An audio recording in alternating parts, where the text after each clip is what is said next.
है आप सभी का आज के इस व्याख्यान में। हम सभी लोग अष्टाध्यायी काशिका वृत्ति के साथ पढ़ रहे हैं और उसमें अब तक हमने 19 सूत्रों का अध्ययन किया है। प्रगृह्य संज्ञा में भी 9 सूत्रों को पढ़ा है। ईदु दे द्व्यचनम प्रगृह्यम अधसोमात शे निपात एकाजनांग ओत संबुद्धौ शाकल्यस्येतावनार्षे यहाँ ईदूतो च सप्तम व्यर्थे। ये इन 9 सूत्रों को पढ़ा है। इन 9 सूत्रों पर आधारित जो प्रश्न बन सकते हैं, कुछ कुछ मैंने नहीं बनाया, मेरे पास उतना समय नहीं मिलता है। एक हमारे अच्छे छात्र हैं शिवम जी, उन्होंने ये सारे प्रश्न बनाकर भेजे हैं, तो उसको मैंने बिना कोई परिवर्तन के, हाँ थोड़ा सा परिवर्तन किया है। मैं अभी तक इसमें कुछ विशेष परिवर्तन नहीं, शब्दों को नहीं देखा हूँ। संभव है पढ़ते जाएंगे, कहीं हो सकता है दोष हो तो मैं तुरंत संकेतित करूंगा। पर प्रबुद्ध छात्र हैं, भगवान ने चाहा तो दोष नहीं मिलेगा। मैंने थोड़ा सा ही परिवर्तन किया, इसमें उन्होंने लोगो और मेरा नाम भी रखा था, उसको मैंने नष्ट कर दिया है। तो और उनसे यह आग्रह रहेगा कि मेरा नाम ना रहे तो भी ठीक रहेगा, विषय रहना ज्यादा जरूरी है। ठीक है। ईदु दे द्विवचनम प्रगृह्यम इति कीदृशम सूत्रम, सबसे पहले सूत्र हमने पढ़ा था, सबसे पहला यही सूत्र पढ़ा था। अब प्रश्न जो ये रहेंगे, आज खाली हम प्रश्नों पर चर्चा करेंगे। प्रश्नों पर चर्चा करने के साथ साथ 9 सूत्र जो हम पढ़े हैं उनका संक्षेप में अर्थ बताएंगे, क्योंकि कल का सूत्र वैदिक होने के कारण कुछ लोगों की नजर में थोड़ा कठिन हो गया था, तो उसको भी फिर से संक्षेप में बताएंगे। और आज एक नया सूत्र दाधा घोदाप सूत्र भी पढ़ेंगे। ठीक है। तो ईदु दे द्व्यचनम प्रगृह्यम इति कीदृशम सूत्रम, ईदु दे द्व्यचनम प्रगृह्यम, यह कैसा सूत्र है? प्रश्न उठ रहा है, बताइए। संज्ञा सूत्रम, परिभाषा सूत्रम, अतिदेश सूत्रम, अधिकार सूत्रम। कैसा सूत्र है? संज्ञा सूत्र है। ठीक है। कोई यहाँ जो लोग जुड़े हैं वो लोग भी आपस में परिचर्चा कर सकते हैं। एक बार मैं इसका लिंक प्रसारित कर दूं, देख लूं, यदि हो सकता है प्रसारित हो गया हो तो अच्छी बात है, और यदि नहीं हुआ है, ठीक है, हो गया है, तो यह सूत्र है संज्ञा सूत्र। और क्या होता है संज्ञा सूत्र, इस पर थोड़ा सा चर्चा कर दें। तो जो सूत्र कुछ संज्ञा बता रहे हो, ठीक, जो सूत्र ये बता रहे हो कि अमुक की अमुक संज्ञा होगी, वह सूत्र संज्ञा सूत्र होता है। ठीक है। जैसे यह सूत्र बताता है ई उ ए, ई हो अंत में, ऊ हो अंत में, ए हो अंत में, जिसके ऐसे द्विवचन को प्रगृह्य कहा जाता है। तो यह प्रगृह्य कहा जाता है, प्रगृह्य संज्ञा होती है, यह बात बताने के कारण यह सूत्र संज्ञा सूत्र है। ठीक है। इतनी बात स्पष्ट है। आगे देखिए, क्या होती है परिभाषा सूत्र। परिभाषा सूत्र भी कोई होता है क्या? हाँ होता है। अब तक कोई परिभाषा सूत्र पढ़ा भी है हमने? हाँ पढ़ा है। इको गुण वृद्धि पढ़ा है ना, परिभाषा सूत्र है। तो उस प्रकार के सूत्र जो जिनका स्वयं का कोई विशेष कार्य नहीं होता, परंतु वे सूत्र किसी दूसरे सूत्र के अर्थ को बताने में, किसी दूसरे सूत्र के अर्थ को स्पष्ट करने में सहायक होते हैं, वे सूत्र परिभाषा सूत्र कहते हैं। जैसे मृजेर वृद्धि ने कहा गुण वृद्धि करो मृज को, मिदेर गुण ने कहा मिद को गुण करो, परंतु मिद में होगा गुण किसको, मृज में होगी वृद्धि किसको, यह बताने के लिए, सहायक करने के लिए जो काम आगे, जो सूत्र आ गया, इको गुण वृद्धि।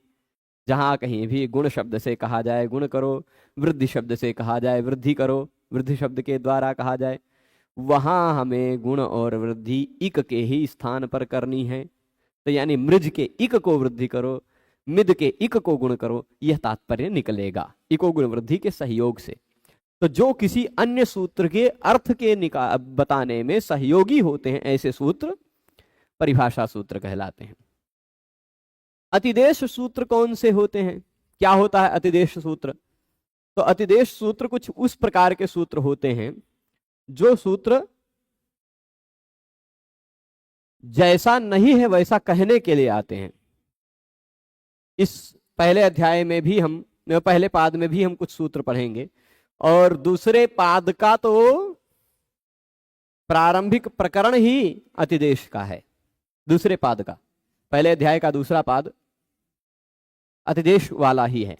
ठीक है, जैसे हमने सार्वधातुकम अपित एक सूत्र प्रसंगवश पढ़ा होगा, अभी तक वैसे नहीं पढ़ा है, परंतु किंगीति च सूत्र में हमने प्रसंगवश सार्वधातुकम अपित सूत्र भी पढ़ा था, जो बताता है कि ऐसा सार्वधातुक प्रत्यय जो पित नहीं है वह गित ना होता हुआ भी गित माना जाता है ना।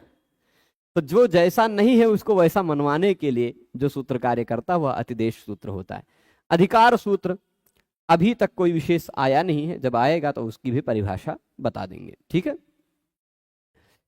तो ये चार हो गए। अब दूसरा प्रश्न देख लीजिए, ईदुदे द्विवचनम प्रगृह्यम इत्यस्मिन् सूत्रे द्विवचनस्य किम प्रयोजनम। ईदुदे द्विवचनम प्रगृह्यम, इस सूत्र में यदि द्विवचन शब्द न रखते तो क्या होता, क्या समस्या आती, क्या प्रयोजन है, द्विवचन क्यों रखा जाए। तो कह रहे हैं द्विवचन संज्ञा का प्रयोजन क्या है।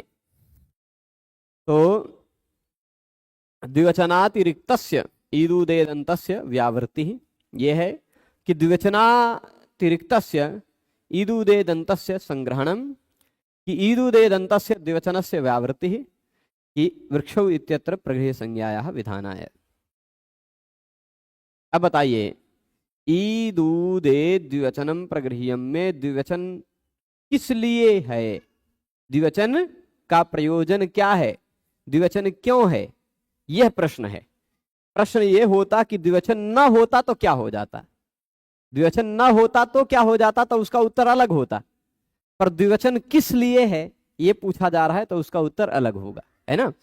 तो द्विवचन किस लिए है, क्योंकि द्विवचन से अतिरिक्त जो कोई भी इकारांत उकारांत एकारांत हैं उनका निवारण करने के लिए, व्यावृत्ति मतलब व्यावर्तन करना, हटाना, उनको हटाने के लिए। यही उत्तर इसका भी सही है। ठीक है, वृक्षौ इत्यत्र प्रगृह्य संज्ञा के विधान के लिए नहीं है। वृक्षौ की प्रगृह्य संज्ञा कहां होती है, नहीं होती है। द्विवचन नहीं होता, यदि ईदुदे द्विवचनम प्रगृह्यम में द्विवचन न होता तो भी ये उत्तर नहीं होता, है ना, क्योंकि वृक्षौ तो द्विवचन है ना। और द्विवचनातिरिक्त जो भी ईदुदेदंत हैं उनका संग्रहण करना इसका लक्ष्य नहीं है इस सूत्र का, है ना, इस सूत्र में रहित द्विवचन शब्द का। और इकारांत उकारांत एकारांत द्विवचन को हटाना, द्विवचन को हटाना, द्विवचन शब्द रख करके द्विवचन को हटाया जाए ऐसा तो हो नहीं सकता, है ना। तो इसलिए द्विवचनातिरिक्त को हटाना यही बात सही है इसकी। ईदुदे द्विवचनम प्रगृह्यम में जो ईदादीनाम प्रगृह्यते मणिवादीनाम प्रतिषेधो वक्तव्य इत्यनेन वचनेन किम सिद्ध्यति। ईदुदे द्विवचनम प्रगृह्यम में ये बातें आई थी कि ईदादीनाम प्रगृह्यते मणिवादीनाम प्रतिषेधो वक्तव्य। ईकारांत उकारांत एकारांत द्विवचन की प्रगृह्य संज्ञा होती है। प्रगृह्य संज्ञा का फल यह है कि जहां भी प्रगृह्य संज्ञा होती है उसके फलस्वरूप संधि कार्य नहीं होता है, प्रकृति भाव हो जाता है। तो मणिव इत्यादि में मणिव बना, यहां संधि हुई, यहां प्रगृह्य संज्ञा नहीं हुई है, यही फल है ना, यही तो फल है। तो मणिवादी नाम प्रगृह्य संज्ञा, ये फल है क्या, मणिवादी नाम प्रगृह्य संज्ञा यह निषेधा, यह है क्या, मणिव इत्यादि की प्रगृह्य संज्ञा का निषेध यही है, सही है। ठीक है, ईद इत्यादि की प्रगृह्य संज्ञा ये तो जरूरत नहीं, इस वचन का यह फल नहीं है। ठीक है, अदसोमात सूत्र से किसकी प्रगृह्य संज्ञा होती है, बताइए। असौ अमुके वृक्षौ अमु किसकी प्रगृह्य संज्ञा होती है। अदसोमात सूत्र से अमु की प्रगृह्य संज्ञा होती है, अमी होता तो उसकी भी हो जाती, अमु अमी इसकी प्रगृह्य संज्ञा होती है। ठीक है, कोई दिक्कत नहीं, जो नहीं समझ में आएगा समझाया जाएगा। जैसे एक कह रहे हैं कि इसको नहीं समझ में आया, मुझे लगता है कि कब कहे हैं आप नहीं समझ में आया, मुझे नहीं समझ, मैं नहीं ध्यान दिया, पर इस सूत्र में द्विवचन क्यों ग्रहण किया गया है। यदि द्विवचन ना होता ईदुदे द्विवचनम प्रगृह्यम में, तो द्विवचन के अतिरिक्त भी कोई होता उसकी भी प्रगृह्य संज्ञा होने लग जाती है ना। इकारांत, उकारांत, एकारांत, द्विवचन को प्रगृह्य कहा जाता है, ये बात कहिए। यदि द्विवचन न कहते तो इकारांत, उकारांत, एकारांत कोई भी हो, चाहे एक वचन हो, चाहे बहुवचन हो, चाहे द्विवचन हो, सबकी प्रगृह्य संज्ञा होने लगती। इसलिए द्विवचन क्यों कहा गया? द्विवचन से अतिरिक्त की प्रगृह्य संज्ञा को हटाने के लिए, द्विवचन से अतिरिक्त की प्रगृह्य संज्ञा को हटाने के लिए द्विवचन कहा गया। चले, अदसोमात से किसकी प्रगृह्य संज्ञा होती है? तो अमू की होती है, अमी की होती है। अदसोमात सूत्र में कितने शब्दों की अनुवृत्ति है? कितने शब्दों की अनुवृत्ति है? 2 शब्दों की, कि 3 शब्दों की, कि 1 की, कि एको की नहीं, तो 2 शब्द की है। ठीक, ईदुदेत और प्रगृह्यम, फल स्वरूप ईदु ई ऊ ही है और प्रगृह्य। ठीक है, तो ये बात हो गई। अगला प्रश्न यहां बनता है, मात ग्रहणस्य किम फलम। अदसोमात सूत्र में मात क्यों कहा गया? यदि मात न कहते तो अदस शब्द में कहीं भी मां के बाद ही नहीं, किसी भी वर्ण के बाद ई उ ए आता हो उसकी भी प्रगृह्य संज्ञा होने लग जाती है ना। तो इसलिए अमुके की प्रगृह्य संज्ञा करने के लिए, कि अमुके की प्रगृह्य संज्ञा का निषेध करने के लिए, कि शमी की प्रगृह्य संज्ञा करने के लिए, कि शमी की प्रगृह्य संज्ञा का निषेध करने के लिए, अमुके की प्रगृह्य संज्ञा का निषेध करने के लिए मात ग्रहण किया गया। ठीक, अन्यथा अदसह खाली होता सूत्र में, तब तो अमुके की भी प्रगृह्य संज्ञा हो जाती। अब शेष सूत्र में किस शब्द की अनुवृत्ति है?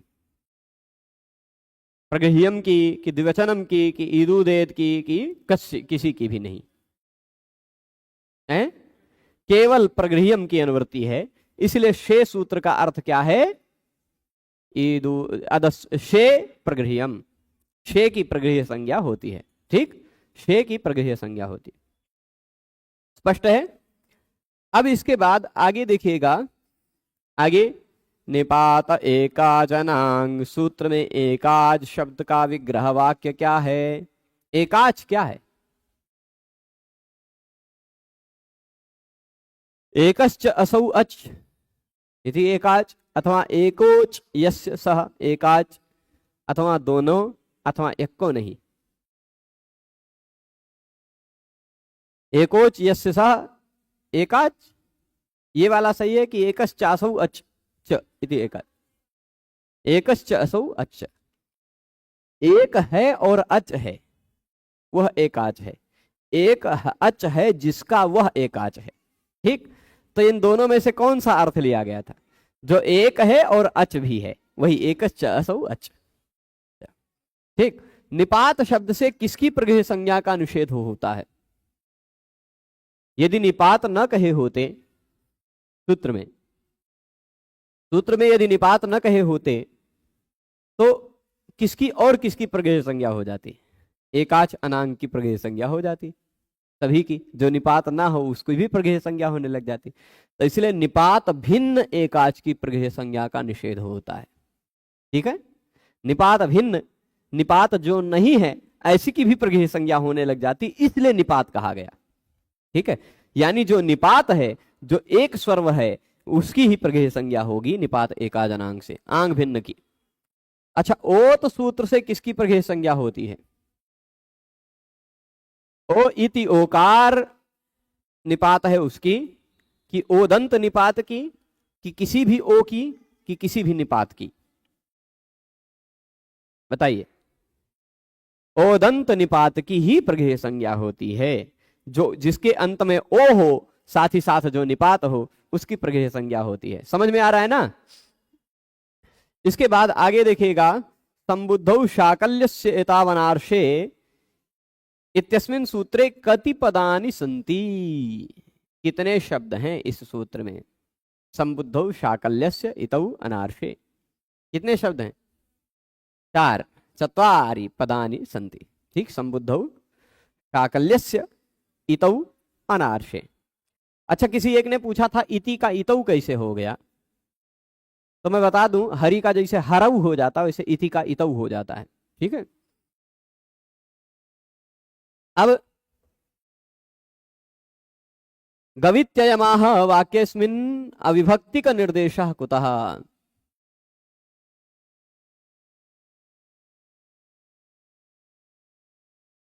अनुकार्य अनुकरण में जो भेद है वह भेद विवक्षित है कि अनुकार्य और अनुकरण में जो भेद है वह अविवक्षित है?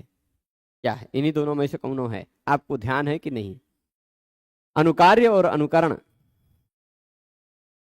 याद आ रहा है कुछ बात?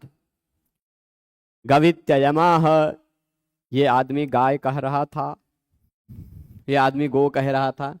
तो यहाँ अनुकार्य और अनुकरण में जो भेद है वह अविवक्षित है। पहला वाला उत्तर इसका सही है। ठीक है। यहाँ सूत्र के द्वारा क्या विधान किया जाता है? यहाँ बताइए क्या किया जाता है यहाँ सूत्र के द्वारा? अनार्ष इति शब्द पर में होना चाहिए, तो शाकल्य ऋषि के मत में प्रगेय संज्ञा होती है। यही कार्य करता है कि आर्ष इति शब्द परे रहने पर शाकल्य के मत में प्रगेय संज्ञा होती है, कि अनार्ष इति परे रहने पर नित्य प्रगेय संज्ञा, कि आर्ष इति परे रहने पर नित्य प्रगेय संज्ञा। कौन सा? अनार्ष इति शब्द परे रहने पर शाकल्य ऋषि के मत में प्रगेय संज्ञा होती है। यही उत्तर है। ठीक है। ऊ इति आदेशः कस्य स्थाने भवति? ऊ यह आदेश किसके स्थान पर होता है? ऊ के स्थान पर, कि इति के स्थान पर, कि पूर्व पर के एक आदेश हो गया है, कि किसी के भी स्थान पर नहीं, ऊ यहाँ के स्थान पर। ठीक, ऊ यहाँ के स्थान पर। अब इसके बाद 17 नंबर देखिएगा, ईदूतौ च सप्तम्यर्थे। ईदूतौ च सप्तम्यर्थे, इस सूत्र में किसकी प्रगृह्य संज्ञा होती है? ईदूदन्तस्य अथवा ईदूदेदन्तस्य अथवा ईदूदन्तस्य निपातस्य अथवा ईकारस्य तथा ऊकारस्य। ईदूदन्तस्य, ठीक, ई ऊ हो जिसके अंत में तथा जो सप्तमी के अर्थ में विद्यमान हो।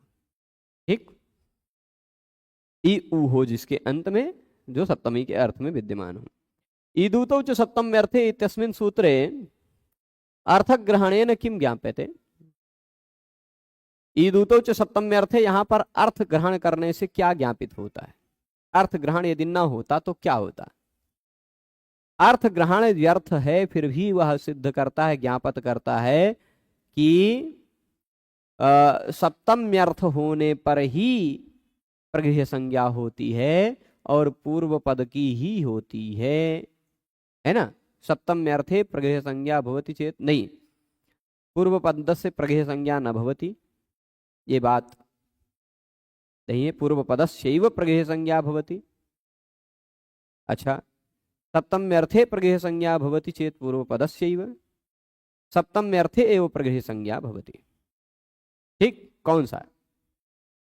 यहां है सप्तमी के अर्थ में ही प्रगृह्य संज्ञा होती है, यही बात बता रहे हैं हमारे। एक मिनट, झलकत कम बा। अच्छा, कम झलकत बा तो झलका ले। हाँ, कम झलकत बा, ठीक है। वीडियो की क्वालिटी बढ़ा लीजिए, ज्यादा झलकने लगेगा। फिर इसके बाद ईदूतौ च सप्तम्यर्थे इत्यस्मिन् सूत्रे कस्मात् सूत्रात् अनुवृत्तिरस्ति। किस सूत्र से अनुवृत्ति है ईदूतौ च सप्तम्यर्थे में? ईदूदे द्व्यचनम प्रगृह्यम सूत्र से, कि संबुद्धौ शाकल्यस्येतावनार्षे सूत्र से, कि निपात एका जनांग सूत्र से, कि किसी से भी नहीं? तो कहेंगे ईदूदे द्व्यचनम प्रगृह्यम सूत्र से प्रगृह्य संज्ञा की अनुवृत्ति है। ठीक है। प्रगृह्य संज्ञा के विधान करने के लिए कितने सूत्र कहे गए? 9 सूत्र कहे गए। यहाँ 10 गलत लिख गया है, 10 तालब विश्व वाला रहेगा, हिंदी का 10 आ गया है ना? संस्कृत में 10 में तालब विश्व रहता है, हिंदी में 10 ऐसे भी लिख दिया जाता है। तो इतने प्रश्न थे। अब संक्षेप में ईदूदे द्व्यचनम प्रगृह्यम से संक्षेप में मैं सभी सूत्रों का अर्थ एक बार बता देता हूं इसका प्रयोग करते हुए। ठीक है। हे प्रभु, यहां देखिएगा,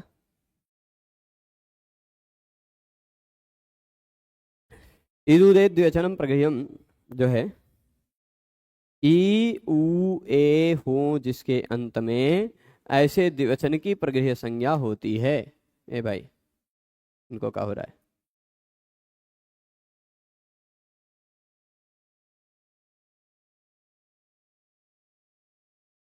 यहाँ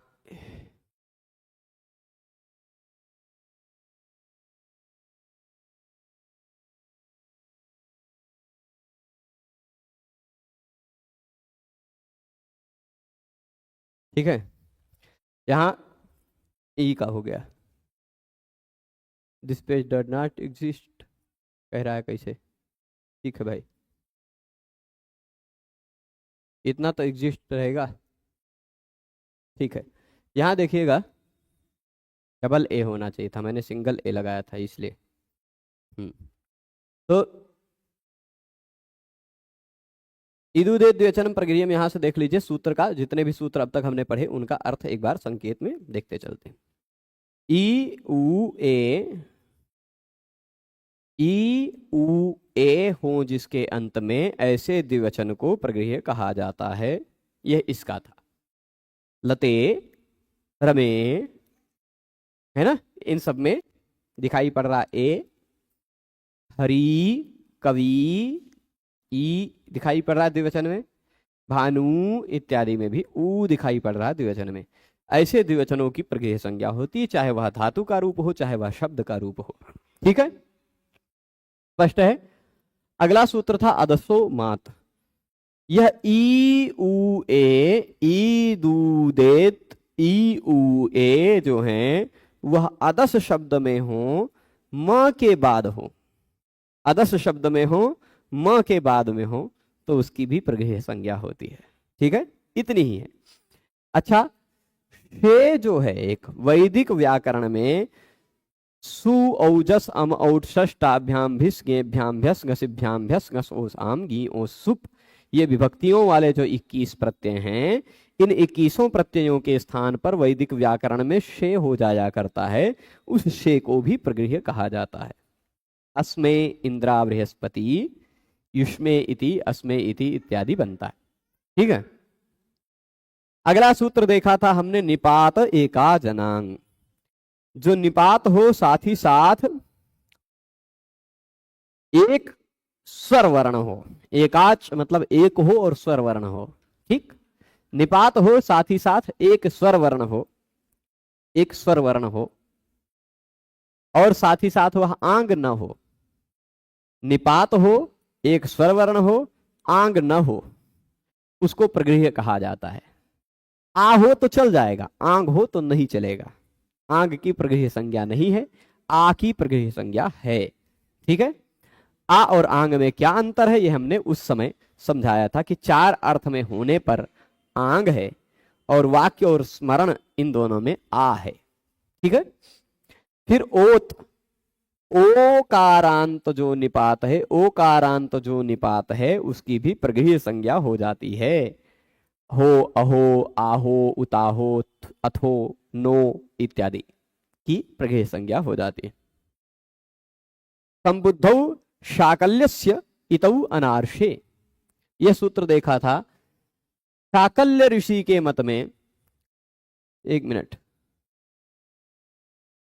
शाकल्य ऋषि के मत में, शाकल्य मुनि के मत में ओकारांत शब्द को, शाकल्य मुनि के मत में ओकारांत शब्द को प्रगृह्य कहा जाता है यदि वह संबोधन के एक वचन में हो, संबुद्धि निमित्तक हो, पर उसके बाद इति शब्द होना चाहिए और वह वैदिक इति शब्द नहीं होना चाहिए।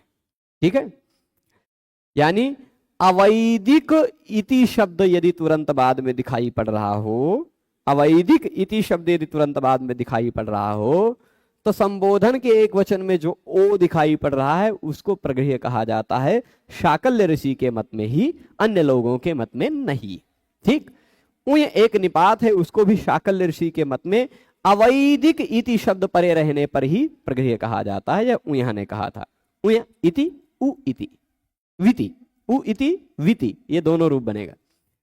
उय के स्थान पर आया हुआ जो है दीर्घ और अनुनासिक वाला, वह ऊ भी प्रगृह्य है, यह इस सूत्र में बताया गया था। ठीक है, शाकल्य ऋषि के मत में ही इति शब्द परे रहने पर ही।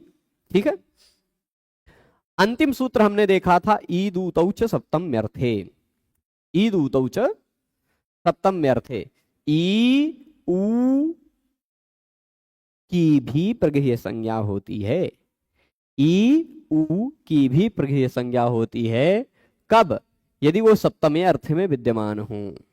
ठीक है, सप्तम्य अर्थे प्रयुक्तः ईकारान्तः उकारान्तः शब्दः प्रगृह्य संज्ञकः भवति। ये सामान्य संस्कृत में इसका तात्पर्य है कि सप्तमी विभक्ति के अर्थ में क्रय शब्द में क्र का व्यंजन है, क पूरा क्यों नहीं लिखा गया?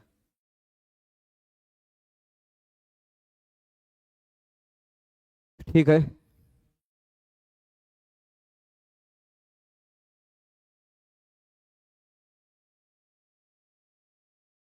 कोई दिक्कत नहीं शिवम जी, आप उसको वैसे ही भेज दीजिएगा, समय नहीं लगेगा, मैं समय हटा दूंगा। एक उसका टूल होता है, एक ट्रिक होता है, मतलब रिप्लेस करके इकट्ठे हटाया जा सकता है, एक साथ हटाया जा सकता है एक ही बटन से।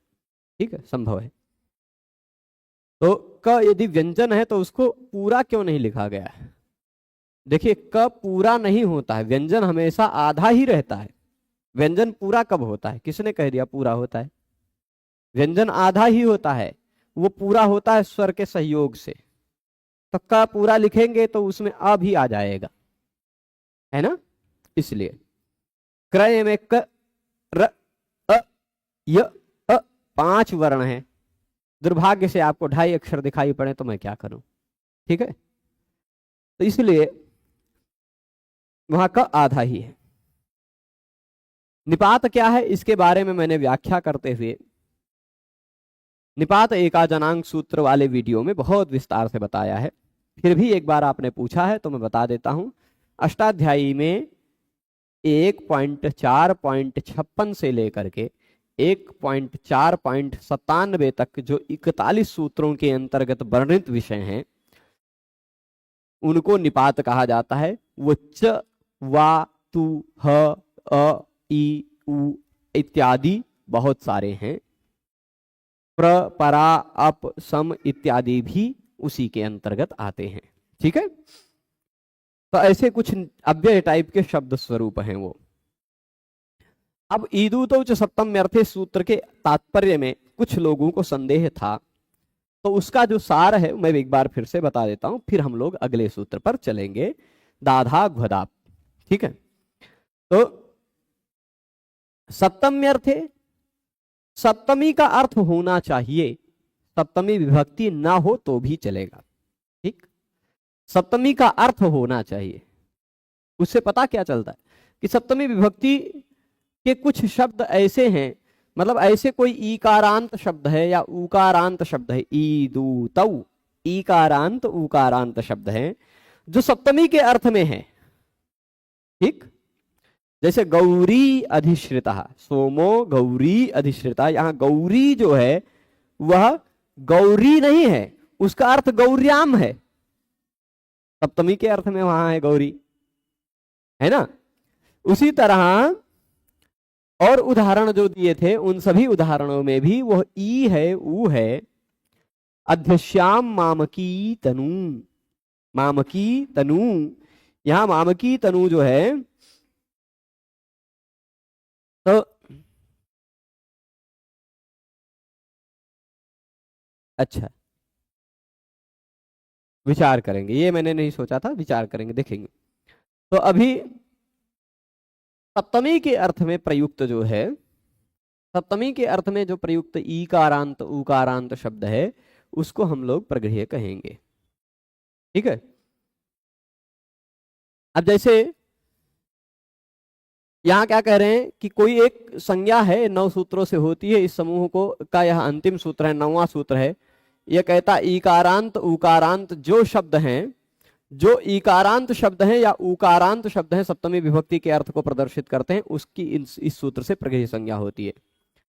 वस्तुतः देखिए ये भी बात, ये लिख रहे हैं, ये संस्कृत व्याख्याकार हैं, ये अभी आधुनिक व्याख्या लिख रहे हैं, ये लिख रहे हैं वस्तुतः लौकिक संस्कृते विद्यमानानि सप्तमी विभक्तेः रूपाणि ईकारांतानि उत उकारांतानि नैव सन्ति। मतलब लौकिक संस्कृत में आप देखें तो ईकारांत उकारांत ऐसा कोई शब्द ही नहीं है जो सप्तमी विभक्ति में हो। यानी इसका उदाहरण जो मिलेगा वो वैदिक में ही मिलेगा। ठीक है, तो इसलिए अतः भाषायाम विद्यमानानाम शब्दानाम, भाषा में जो विद्यमान शब्द हैं उनके विषय में इस सूत्र से कोई कार्य नहीं है, इस सूत्र से प्रगृह्य संज्ञा नहीं होती।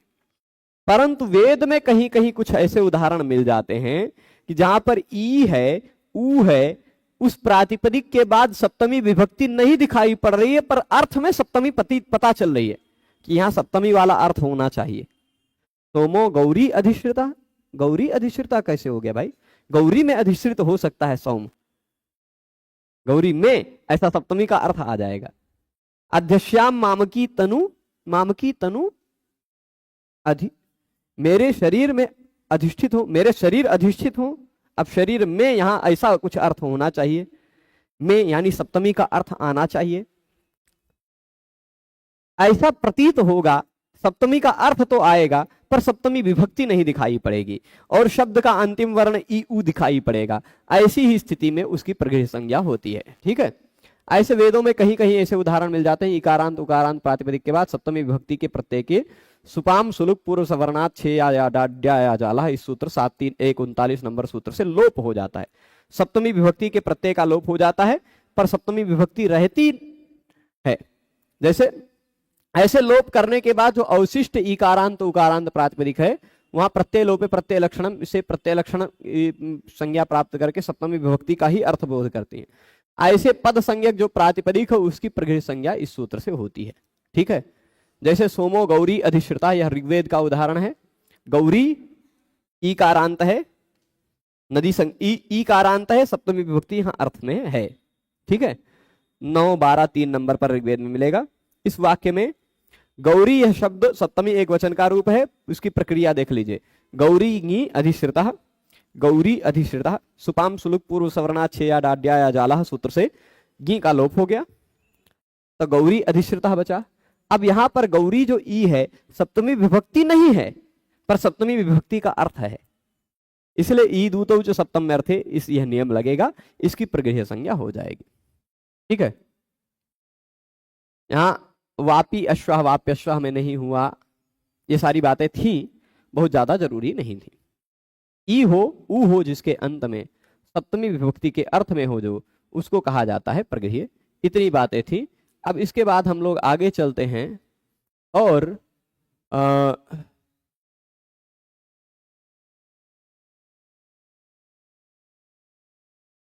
एक मिनट, काशिका जी आओ। हाँ ठीक है, यहां देखिएगा अगला सूत्र आ जाएगा दाधा घोदाप। दाधा घोदाप, इस सूत्र में दारूपास चत्वारो धातवः धारूपौ च द्वौ धातु दाब्दयिपौ वर्जयित्वा घुसंज्ञकाः भवन्ति। देखिए संस्कृत में कुछ धातु हैं, संस्कृत में कुछ धातु हैं। ठीक है, कितने हैं? लगभग 2250 के आसपास हैं। एक्यूरेट संख्या 2269 अष्टाध्यायी.com पर दिखाई गई है, पर फिर भी 2200 के 50 के आसपास धातुएं हैं। ठीक है, धातु का मतलब क्या है पहले वो समझ लीजिए। ठीक है, यहां जो प्रसंग आ रहा है पीछे के किसी भी सूत्र से कोई भी प्रसंग नहीं आ रहा है। यह सूत्र अपने आप में पूर्ण है। इस सूत्र के अर्थ को जानने के लिए, क्योंकि नया विषय शुरू हो रहा है, नया विषय शुरू हो रहा है, पिछला विषय समाप्त हो गया है, तो नए विषय में इस सूत्र में निहित जितने शब्द हैं उतना समझ लेने से ही पूरा सूत्र समझ में आ जाएगा। ठीक है, तो इस सूत्र में कितने शब्द हैं पहले वो जान लेते हैं। कितने शब्द हैं तो आप कहेंगे कि इसमें मूल रूप में तो हमें दिखाई पड़ रहा है दुई, पर हम आपको बताएंगे 2 शब्द नहीं है। ठीक, 2 नहीं है। यहां शब्द कितने हैं? 3 ले लीजिए, एक है दाधा, ठीक, और एक है घू, और एक है अदाप।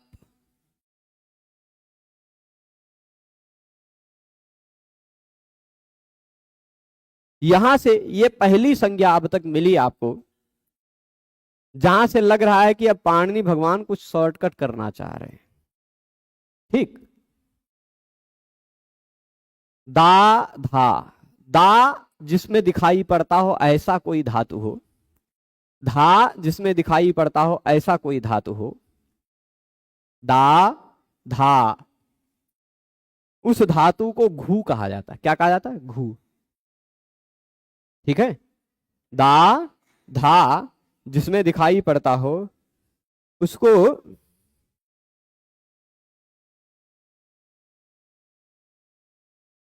प्रभु, कार्य करने वाले लोग बहुत हैं, लेकिन पता नहीं क्यों किसी के कार्य से संतोष नहीं होता है। शिवम जी स्वेच्छा से करते हैं, मैं उन्हें कोई कार्य कहता नहीं हूं कि आप ये भी कर दीजिए, वो स्वेच्छा से कुछ करके भेज देते हैं, तो उसमें मैं कुछ परिवर्तन होता है तो बता देता हूं। और आप भी स्वेच्छा से कुछ करना चाहें तो कर सकते हैं, कोई भी, ठीक है। तो मैं कौन होता हूं किसी को कुछ काम करने को कहने वाला, है ना?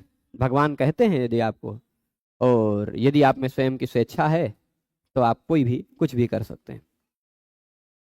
यहां तक कुछ लोगों ने मेरे चैनल के लिए कुछ बनाकर भेजा, तो उसको अपलोड करने के लिए भेजा, तो मैंने ही अपने चैनल का उनको एक्सेस दे दिया कि लो भाई तुम ही अपलोड कर लो, तुम ही अपलोड कर लो, हमारे पास अपलोड तक करने का समय नहीं।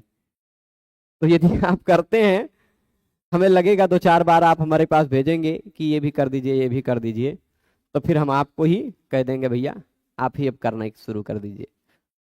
मेरे चैनल पे इस बीच में कुछ वीडियो ऐसे भी पड़ रहे हैं, शॉर्ट वीडियो टाइप के, या कुछ छोटे छोटे काट काट करके 5-5, 7-7 मिनट के, जो मुझे पता भी नहीं पड़ पा रहा है कब डाल रहा है, कौन डाल रहा है, पर पढ़ रहे हैं, ठीक है, अच्छी बात है, पढ़ते रहिए।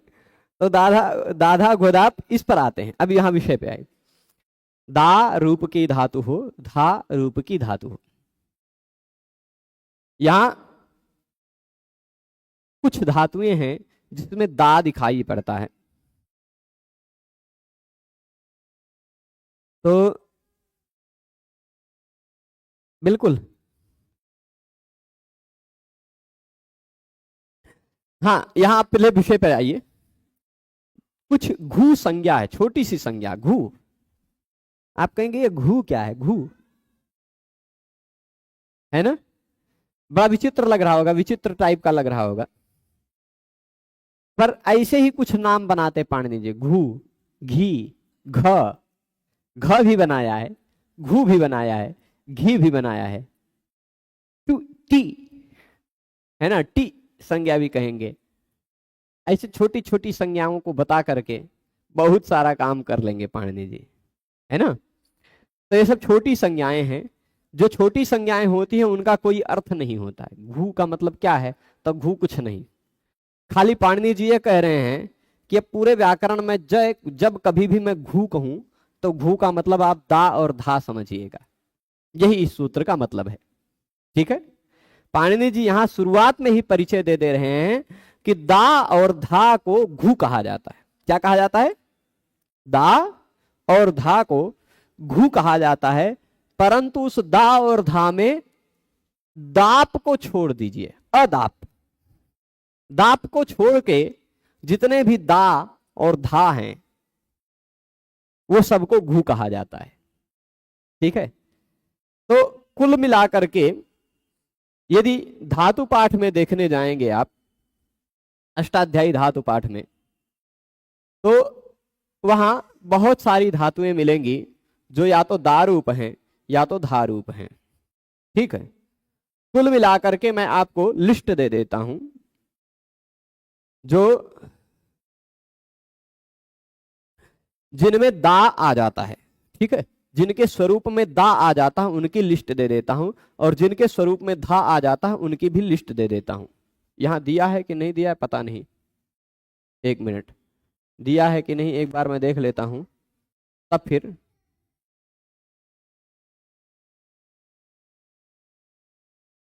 हो गया, ये तो गया। कोनो बात नहीं, आ जाओ। हाँ, तो यदि नहीं दिया हो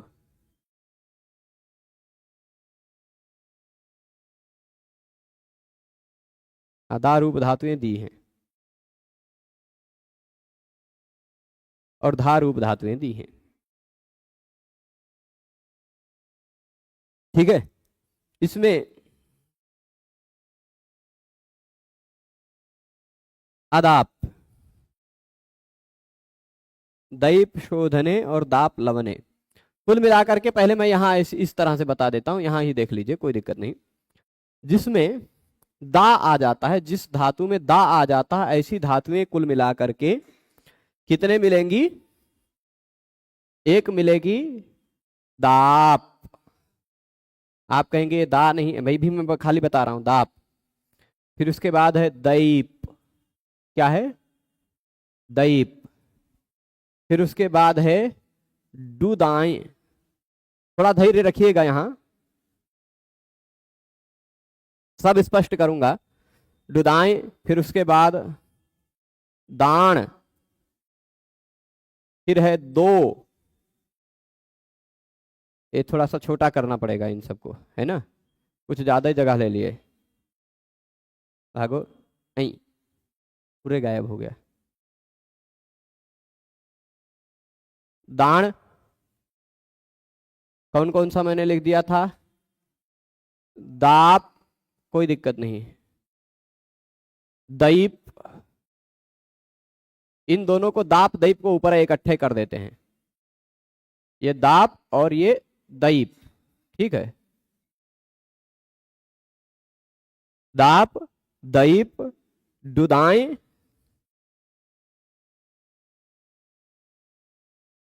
फिर उसके बाद और धातु ले लेते हैं, दान, दान दाने, दो अवखंडने, और फिर एक धातु है, कितना हो गया? तीन, तीन छह होना चाहिए, देंग, देंग है शायद,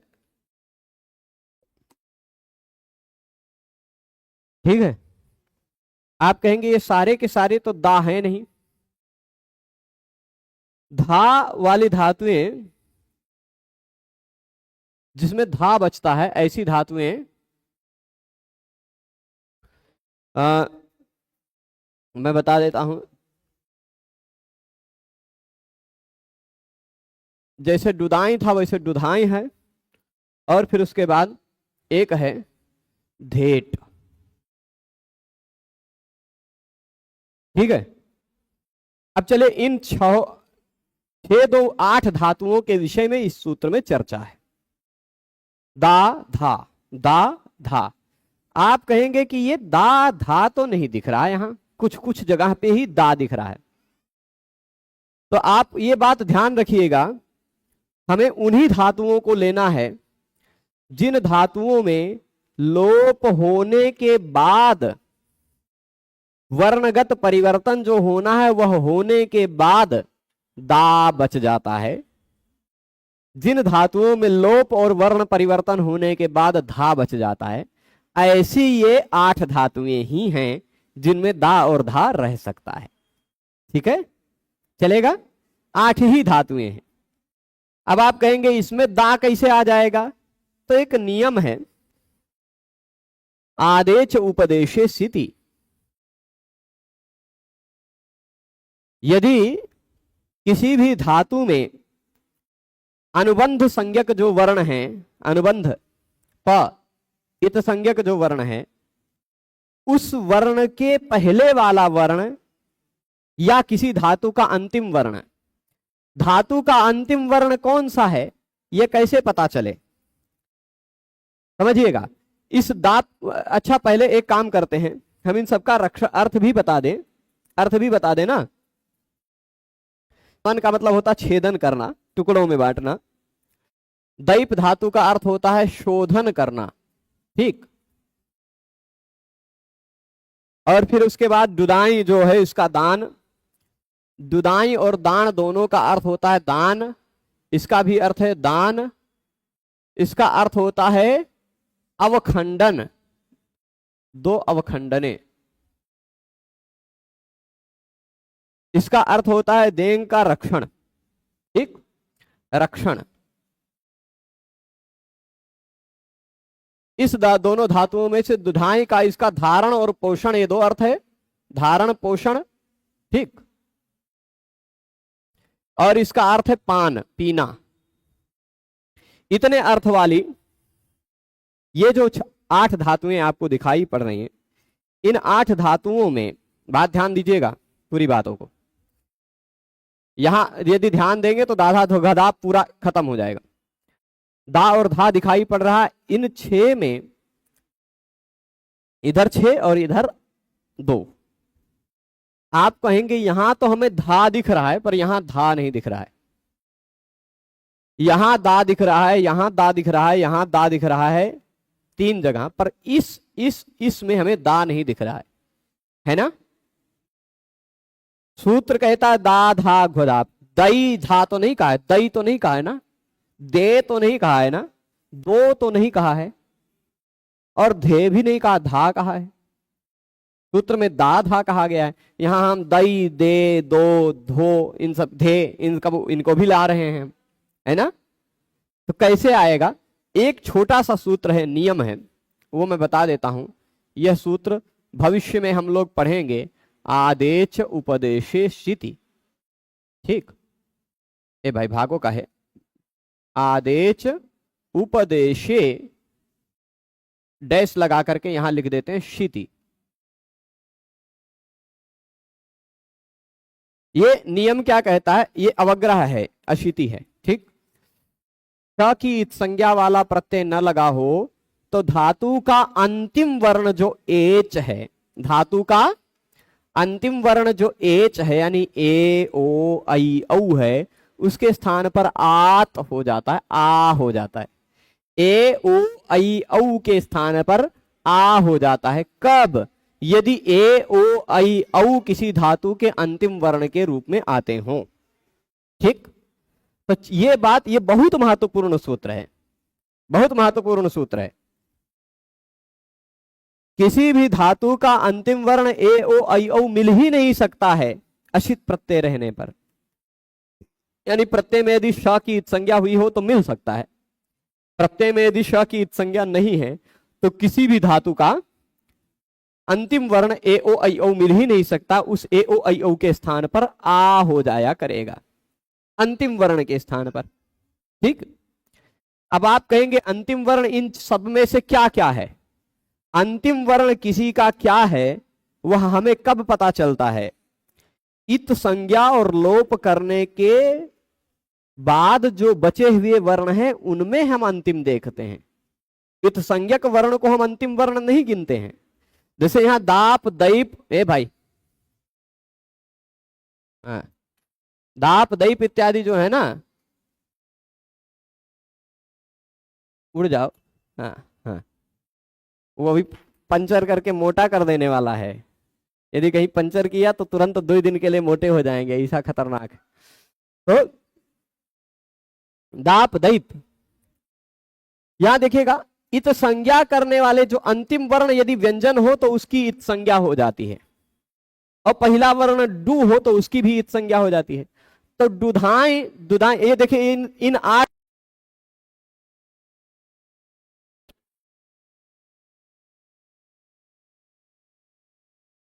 डिस्कनेक्ट हो गया था, फिर से रिकनेक्ट हो गया, कोई दिक्कत नहीं। हाँ, तो दाप की घु संज्ञा नहीं होगी। आगे यहां बात ध्यान दीजिएगा, दैप में भी अंतिम वर्ण प नहीं है, अंतिम वर्ण एच है, आई। उस अंतिम वर्ण जो आई है, आप कहेंगे प दिख रहा है हमें, तो भाई उसको लोप होना है, वो खत्म हो जाएगा, खत्म हो जाएगा, उसको अंतिम वर्ण मत गिनिएगा, है ना।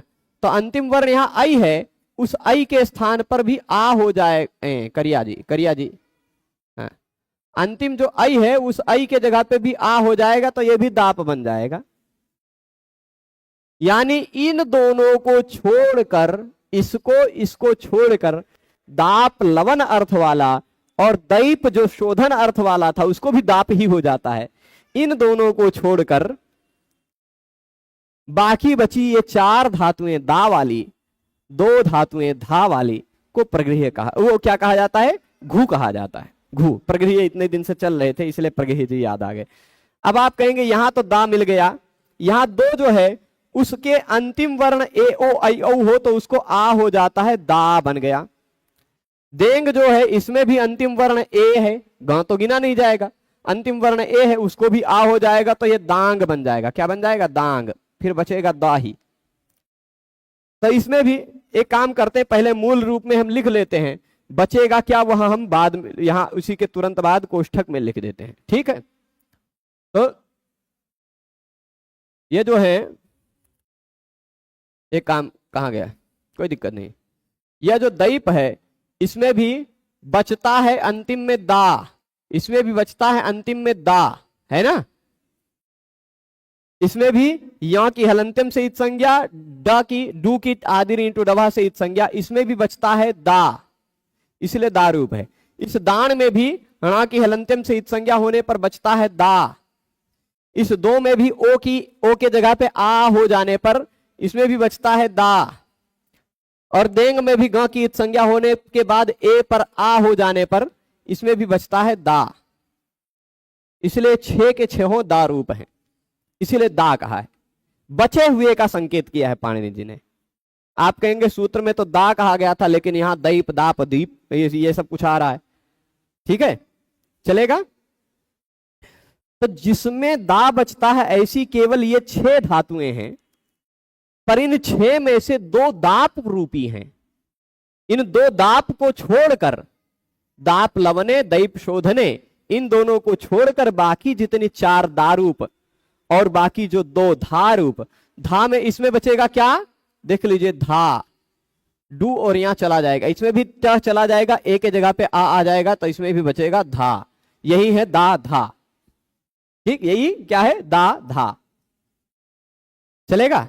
ये धेट पाने धात्री, धात्री इसी शब्द से धेट पाने धातु से बनता है। धात्री मतलब जो धाई माता होती, जो दूध पिलाने वाली होती है, पिलाने वाली होती है, इसलिए धात्री कहा जाता है, चलेगा। तो ये 4 और ये 2 6 धातुओं को संस्कृत में क्या कहा जाता है, घू, दा धा घ्वदाप। सूत्र क्या है, सूत्र है दा धा घू अदाप, यही सूत्र है ना, दाधा घ्वदाप। दा यानी ये 4, धा यानी ये 2 को घू कहा जाता है। पूरे व्याकरण शास्त्र में पाणिनि भगवान कहना चाह रहे हैं कि पूरे व्याकरण शास्त्र में अब जब कभी भी हम घू कहें तो घू का मतलब क्या, 6 धातुएं। इन 6 धातुओं को याद रखिएगा, नाम कौन कौन सी, दुदाई दाने, दान दाने, 2 अवखंडने, देंग रक्षणे, 4। दान अर्थ में जो दुदाई है, 6 को याद रख लीजिएगा, इतना बता दे रहे हैं। दुदाई दाने, दान अर्थ वाला जो दुदाई है, दा दा ददाती दत्ता ददती जिसका रूप बनता है, दान जिसका यच्छति यच्छता है यच्छन्ति रूप बनता है, वो दान है। 2 अवखंडने, दैंग, ये दैंग कहां से है, देंग दाणो 2 दुदायों च ढेर दुधा युभावपि पाणिनीये महातंत्रे प्रोक्ता घु संज्ञका अमी। बिल्कुल भैमी व्याख्या में दिया हुआ श्लोक है, अच्छा सहायक हो सकता है। दैंग दाणो 2 दुदायों च ढेर दुधाया वुभावपि पाणिनीये महातंत्रे प्रोक्ता घु संज्ञका अमी, ठीक है। ये देखिए श्लोक है, क्या है यहां, देंग देंग दाणौ 2 दुधायों च, दुदायों च, देंग दाणौ 2 दुदायों च धेट दुधाया वुभावपि, है ना, पाणिनीये महातंत्रे प्रोक्ता घु संज्ञका अमी। पाणिनीय महातंत्र में इन 6 को घु संज्ञक कहा गया है। ये यहाँ कमेंट में ये श्लोक आ गया है। इस श्लोक को यहाँ यदि कहेंगे तो मैं एक बार लिख, लेकिन ये पूरा गायब हो जाएगा। कोई दिक्कत नहीं इसमें। वो वहां से देख के लिख सकते हैं, ठीक है। तो वहां कमेंट में, लाइव कमेंट में लिखा है मृदुल कृष्ण द्विवेदी जी ने। तो अब देखिएगा, आगे चलते हैं। हाँ, 6 ये हो गए। इन 6 को कहा जाता है घू। यहां अब वृत्ति से पढ़ते हैं, वृत्ति से पढ़ते हैं। दाधा गोदाप, देखिए आ गया ना। दारूपास चत्वारो धातवः, दारूप वाले 4 धातुएं कौन कौन सा? देंग रक्षणे, दान दाने, डुदाए दाने, और फिर उसके बाद 2 अवखंडने। ये 4 दारूप वाले धातु हैं। और द्वौ दाप दैपो वर्जित्वा, दाप और दैप इन दोनों को छोड़कर, दाप और दैप को छोड़ के, दाप प्लवने दैप शोधने, इन दोनों को छोड़कर घू संज्ञका भवंती।